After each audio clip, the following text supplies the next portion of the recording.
This is the Rising Tide Startups podcast, where we chat with startup founders from all over the globe to help you escape the cubicle and begin your own startup journey. Make sure you take notes. Every episode of Rising Tide Startups is sponsored by Podbrand Media. Let Podbrand create and host your company branded podcast. Learn more at podbrandmedia.com. This is Kevin Pruitt with Rising Tide Startups, and I've got a special guest today, Brittany Brewer. Brittany, thanks for joining us on Rising Tide. Thanks for having me. I'm super excited to be here.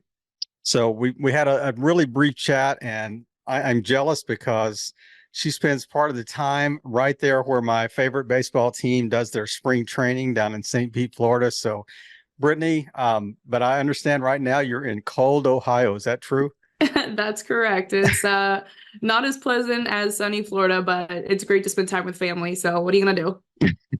So you've got a unique way to kind of intro our guests. I mean, I have watched, listen to hundreds of podcasts, and people either read bios or they say, hey, tell us about yourself. But I want to narrow that down a little bit. I want to say, okay, if you and I met at a networking, like a business networking event, how would you introduce yourself to me? Yeah, for sure. So my name is Brittany Brewer. As far as career-wise goes, I am the senior account executive for FreeUp Marketplace. We're a freelancer hiring platform. Our home office is technically based in St. Petersburg, Florida. We're under the branch of a company called NextNet Media. We have a couple of other supporting brands like the Hoth, for example. But yeah, we've got freelancers from across the globe. And what I do is I help clients who use the FreeUp platform get connected with those freelancers for various jobs. So I had a guest on the podcast, I think it was maybe about a year ago, named Nathan Hirsch, who's on LinkedIn. He also has a company or had a company called FreeUp, but is there any connection between those two? Yes, absolutely. There's a connection. Yeah, he was one of the founders of FreeUp. Okay. Our company who currently owns FreeUp, that was in 2019 when the change happened. Okay. All right. But yeah, Nathan is still very much, he's actually a FreeUp client now. He still uses our services. So very much still in the FreeUp loop. A FreeUp advocate when I talked to him, for sure. So yeah, I knew there was an exit that was involved there. But so how did you get involved in this space? That's a great question. I've had a very interesting path into what I do now. I myself started freelancing right around the time that COVID happened. Mm-hmm. It was just sort of the natural progression of my career. And in fact, a lot of people's careers ended up going that way, or at least remote work. And I worked as a freelancer for FreeUp for about a year. And then just from my work with the company, I got to know people there, and an opportunity presented itself for the internal team. And I applied for the role and I got it. And the rest is pretty much history. So walk us through a typical day of a senior account exec at FreeUp. Yeah, for sure. If there is such a thing as a typical day. There really isn't a typical day. That's so funny that you say that. I was just speaking with one of my colleagues about how each day varies so much, because when you're dealing with freelancers, when you're dealing with people versus just a product, mm-hmm. Things can become very variable. A typical day might look like having a consultation with a client and kind of getting an idea about their business and just consulting them about what we can do for them at FreeUp. Maybe they know that they're overwhelmed. They know that they need some help, but they're not quite sure who they need to hire. Mm-hmm. So we might have a conversation and they might let me know, about some of the pain points that they're having. And then I can kind of guide them to find the right freelancer that can help them with scaling. With FreeUp, though, being a part of, one of many brands under NextNet Media, though, right. Oftentimes we work together with the other brands. Our brand, the Hoth, for example, uses a lot of FreeUp freelancers. Mm-hmm. So something that can happen on a typical day is me working with some of the other people at our sister brands to make sure that we can find freelancers for their team. So it's definitely variable, and that's kind of what makes it exciting. I think that being a freelancer or working in the freelance world is definitely something that you need to be flexible for. And mm-hmm. that's a good word to describe what my day-to-day is like. So when the VAs or the virtual service providers you work with, freelancers you work with, are they primarily in the States? Are they primarily overseas? Is it just kind of a hodgepodge mix of all the above? Or like if you're looking at your portfolio of service Yeah. providers, where do they come from mostly? So we've got, I don't want to say it's 50-50 split, but a majority are going to either be from the United States or from the Philippines. We have a lot of international talent. We do have some people in the UK, some in South America, but predominantly people are coming to the FreeUp platform. They're hiring either from the US or the Philippines. And would you say that your outreach now, because it's a little bit more of a mature, developed platform, would you say that the majority of it is inbound, or is it still outbound? Are you still, marketing heavily outbound, to bring leads in, or are you just kind of the recipient of, all the work that's happened up to this point? Now people are reaching out to you. I think it's a little bit of both. What's really cool about FreeUp is that a lot of our clients are long-term users, and we do have a referral program, and a lot of our long-term clients will take advantage of that because they can earn a little bit of money if they're referring their friends and colleagues to us. So we definitely get business that way. I think that most of it is organic, though. We do a little bit of marketing, but a lot of it's just inbound. We have there's a great need for virtual assistants and for freelance talent. And I think a lot of people in the United States are starting to realize how simple it is to scale a business, especially if you're using international talent. So we're getting a lot more just kind of organic inquiries, people wanting to know more about the platform. And once they realize how simple it is, then they want to learn about the other brands. Then they want to learn, how they can continue to scale their business. Once they get that first job request in and get paired with their first freelancer, it's pretty much smooth sailing from there. So, I mean, there's just been an explosion of VA firms, since COVID. So how does FreeUp differentiate itself from, this ocean of noise out there and the ocean of offers that people are saying, hey, we can hire somebody for $4 an hour and they'll take all this work off of you. And so what's the unique selling point of FreeUp? Well, there's a couple different ones. I think that first things first is we really try to have an empathetic approach when we're dealing with our clients and our freelancers. It's not just a client-focused platform. We respect our freelancers. We love our freelancers. We want it to be a community where people want to work as a FreeUp freelancer. And because of that, that helps us bring in a higher caliber of talent on our platform. You might hear us boast, like, we have the top 1% of freelancers, because we do. Out of 100 people that will apply, we generally will only let one person out of that bundle in. And that's because of our pre-vetting process. So we'll do a one-on-one interview with every freelancer that comes through. We're doing like preliminary identity verification and fraud checks. And then we have a terms of service and best practices test. So all of that kind of helps us structure the platform to where by the time the client actually gets in touch with a freelancer, they have that security and understanding that they're not just getting paired with any random person. They know that we've taken the time to help pre-vet them and just take a little bit of weight off their plate. How many freelancers do you have on the FreeUp platform right now, approximately? Yeah, so we are still a smaller platform. We've got a network of about 7,000 to 8,000 active freelancers at any time. Some of the other platforms like Upwork did you or say Fiverr. Small? Yeah, well, some of the other platforms like Upwork or Fiverr, they might boast that they have, millions of freelancers. But what's different is that they don't have that same pre-vetting process. So I was going to say that I wouldn't compare. I don't think I compare FreeUp to like Fiverr or Odesk or Upwork those are literally just software platforms.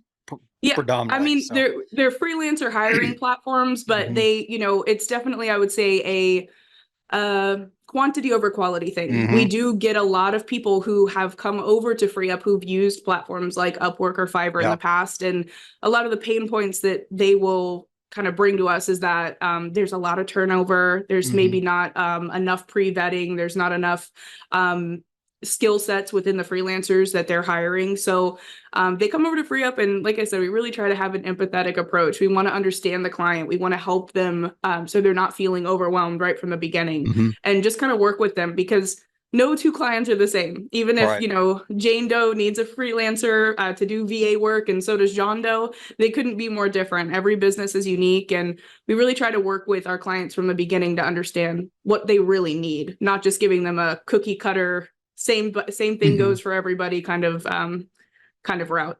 It's not like a 3-question survey that I'm filling out that says I need Yeah. an accountant, and we're going to send you 1,000 accountants. You get to choose, Yep. type thing. It's a lot more maybe concierge, service on the front end. So Yeah. that's why I think there's a pretty marked difference between, what I've experienced with Fiverr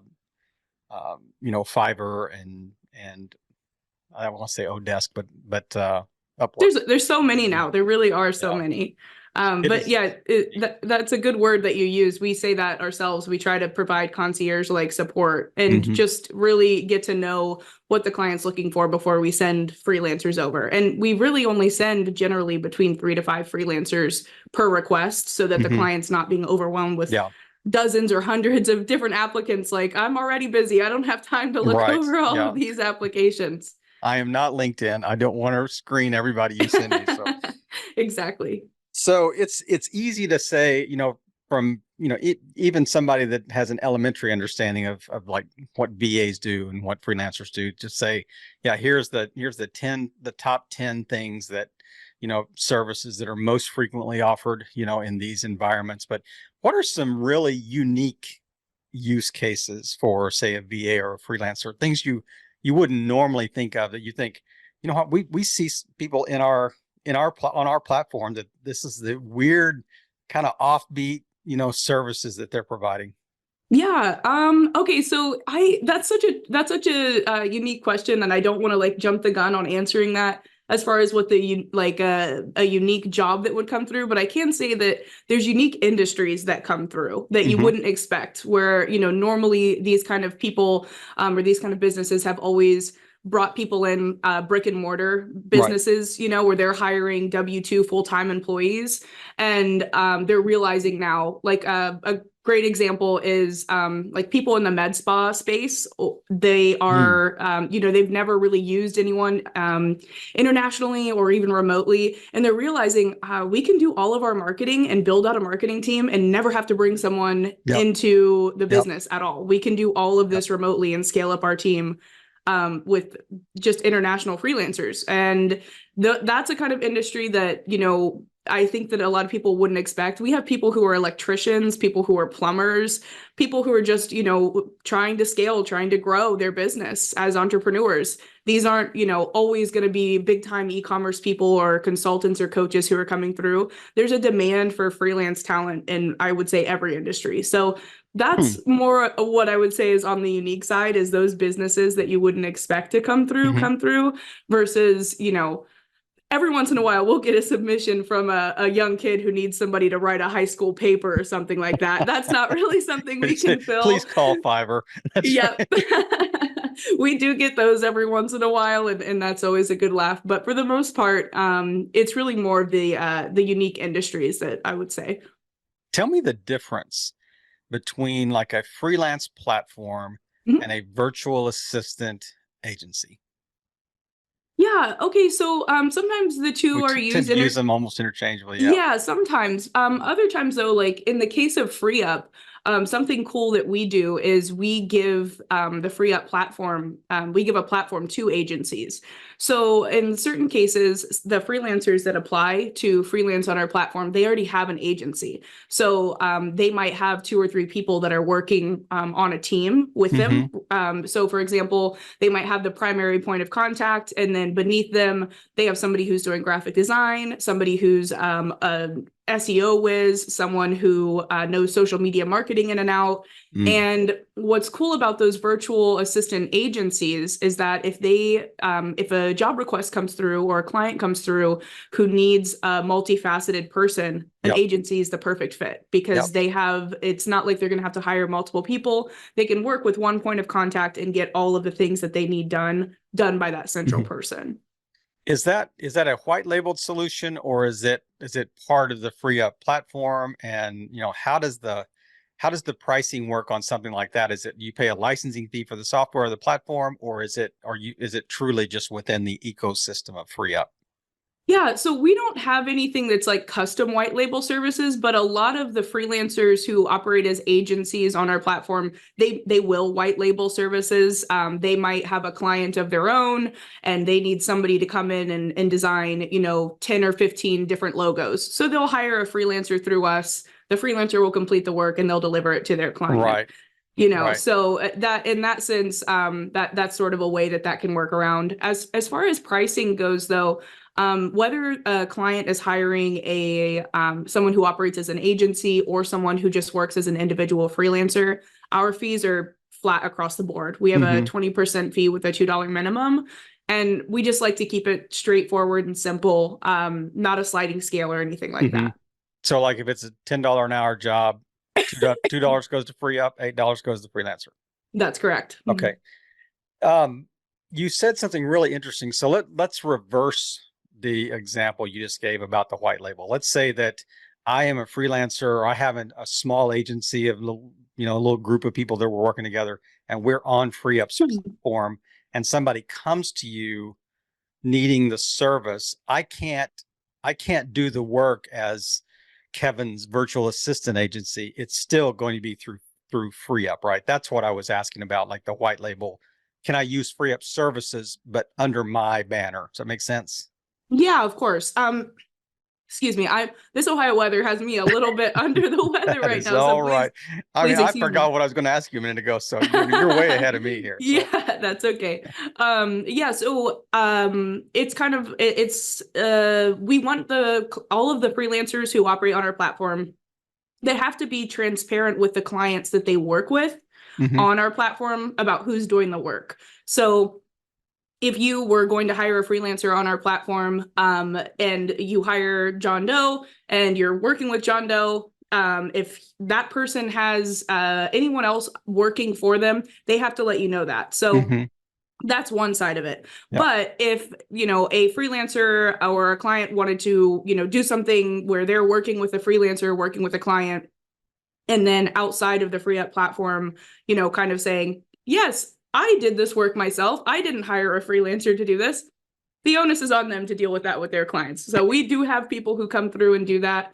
But the only thing that we say here at FreeUp is, obviously all the payments have to be processed through us. And then if you're working with a client through us, you want to be transparent about who's doing the work. How do you, and this seems like a big gap in this particular industry to me, because just how relationships form and people work together and that type of thing. So how do you keep freelancers from, once they're connected to the client, how do you keep them on the platform? How do you keep them from going off platform? Yeah, that's the $1 million question, right? Of course, things like that can happen, but the biggest reason that it happens less on our platform than other platforms is, number one, it takes a long time for the freelancers to actually get into our platform. They go through a lot, we do the testing. Bar, yeah. So once they get in, they want to stay in. And the freelancers appreciate that there's not it's not like a rat race with FreeUp. We really do our best to make sure that our freelancers are supported, that they're not having to fight with 20 other freelancers on one job request. Yeah. So the freelancers enjoy that exclusivity. They don't want to take the clients off of the platform because they don't mind. First of all, we have a fee that's in line with industry standards. It's not a sliding fee. It's 20% with the $2 minimum. They want to enjoy those kind of things. They like the support. They like how easy billing works. And on the client side, it's very similar. If they, like you said earlier, sometimes when you're on LinkedIn, you're getting thousands of applicants for a single job. It doesn't work that way on FreeUp. The clients enjoy the exclusivity. They can get on a call with an account manager at any time. We have 24/7 live chat support. And then again, just like the transparent billing. So all of those things are factors that make the client and freelancer want to keep FreeUp in the loop. And if we do see that somebody is doing payments outside of the platform, it's pretty much an immediate removal from the platform. So that factor deters people as well from doing anything like that. Yeah. And that makes sense. And I think you mentioned something really early that I think also would contribute to and would build trust between, a freelancer and FreeUp, is just being empathetic. you know, valuing them and as much as we value the clients. So, I mean, that it is a two-sided marketplace, you know, that you're offering. But tell me I want to ask you one other thing about the pricing structure. How do you determine like how much it is per hour? How do you determine rates for the services provided? Is it based on the freelancer? Is it based on the job that was asked for? Yeah. I can keep asking you a question, but I'd rather It hear is, you. yeah. So it's sort of like a three different factors. Number one, maybe even four. Okay, so number one, all of the freelancers on our platform are free to set their own rates. That's another reason that a lot of freelancers like to come to us. We do have a pricing page, freeup.net/pricing will show all of the estimated pricing for any skill set. So generally, the freelancers, when they're setting their rate, will keep it between our estimations. And then finally, the client also gets to set their budget. And the way that works is when a client submits a job request, we can give them guidance. For example, virtual assistants on our platform internationally run between $7 to $12 per hour on average. Yep. So if the client That's knows the total cost, so that's not what they would. That's the total cost. There's nothing else on top of that, which is so cool. Like that's what you're going to pay. There's nothing hidden there.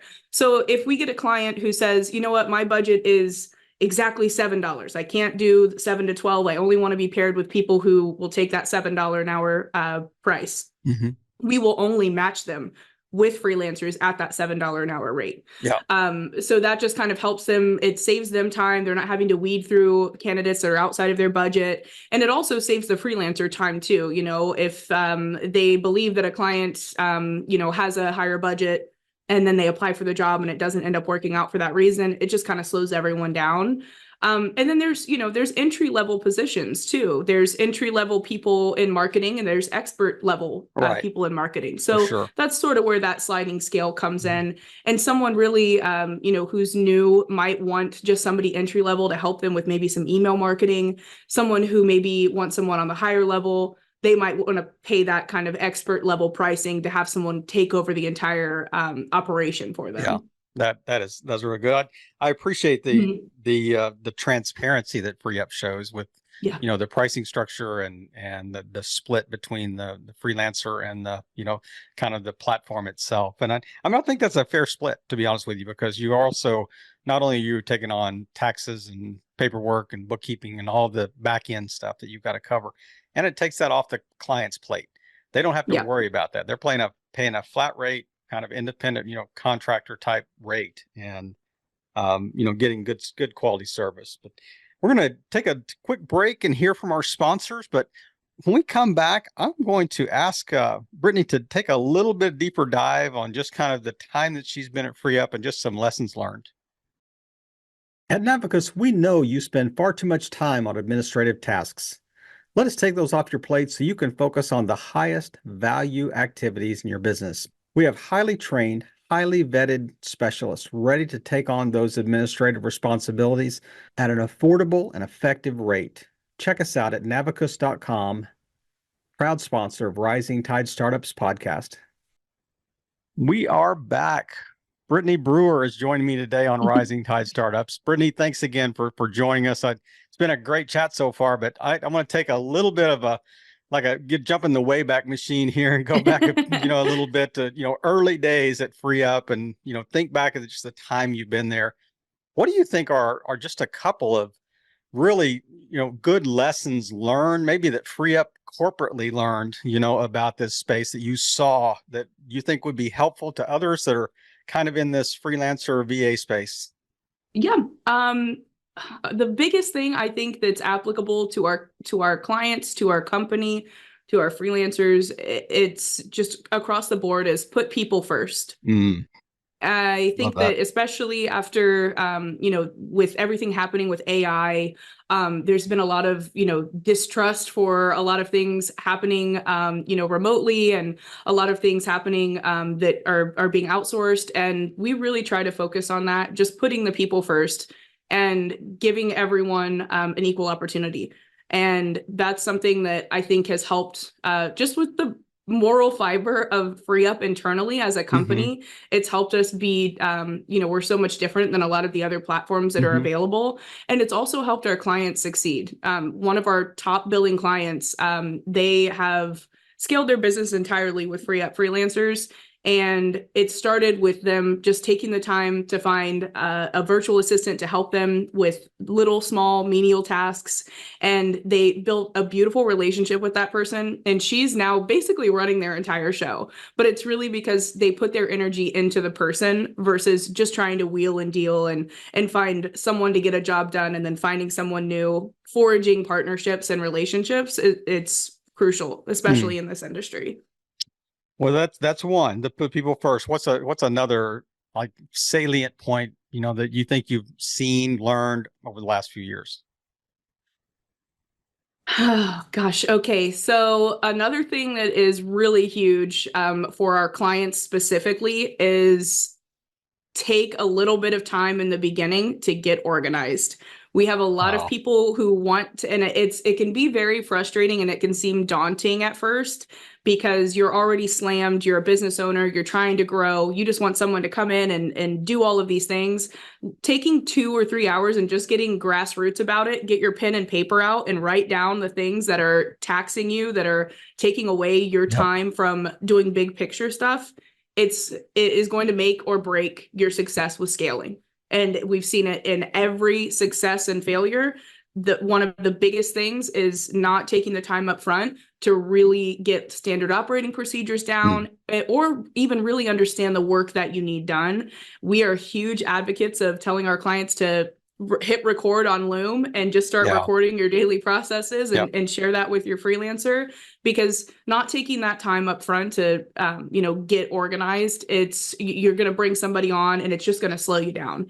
And a lot of clients, as most people are not fans of repeating themselves. So having something down on paper that you can share with your freelancer and let them study and let them understand, it's game changer. And I think, the client gets frustrated too, because they're like, wait a minute, I'm paying for this person and they're not able to do the job. Well, you didn't do a very good job explaining the job to them.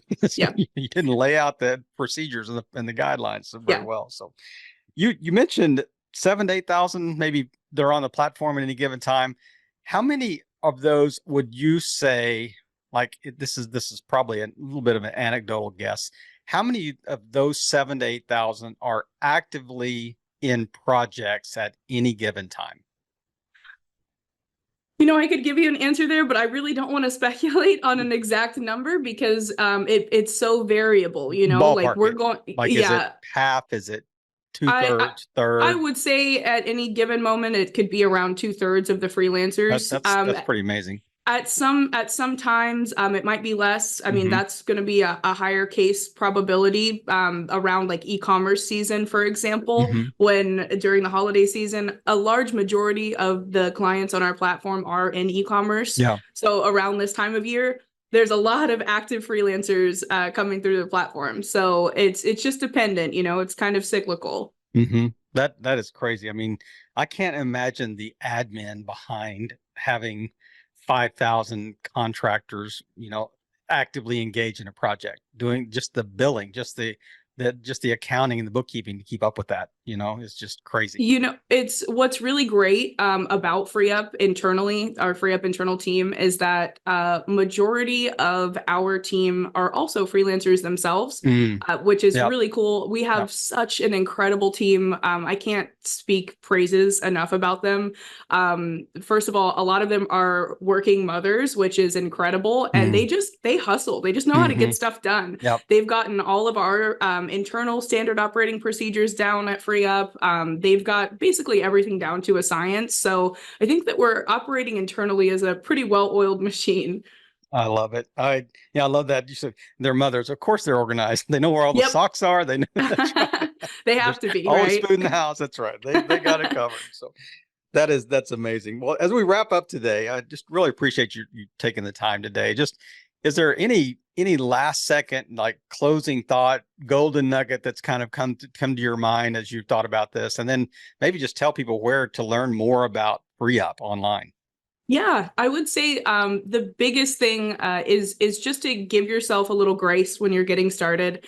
Rome wasn't built in a day, and definitely take the help when it's offered to you. We are so happy to help any of our clients who are new or any of our clients who are overwhelmed. So, definitely come to us and let us kind of help take some of the pressure off of you. And then for all of your listeners, if anyone wants to head to freeuppod.com, we've got $50 in credits to help them get started, and a couple of templates for creating a scope of work or a standard operating procedure, just some other getting started goodies. So freeuppod.com. All right. I would appreciate if you could send me maybe that link after the podcast, and I'll make sure that gets in the show notes. But Brittany, it's been a real pleasure to chat with you today and just kind of hear the story and how you have kind of grown in your time at FreeUp, and really just the amazing platform that that has been built there, and just has how it serves so many people so well. But just thank you again for taking time and just really playing your part in helping all boats rise in a rising tide. Brittany, have a good evening. Thank you. You too. Thank you so much. I hope you heard some great takeaways from our guests today. Make sure you reach out to them, and thank you again for playing your part in helping all boats rise in a rising tide.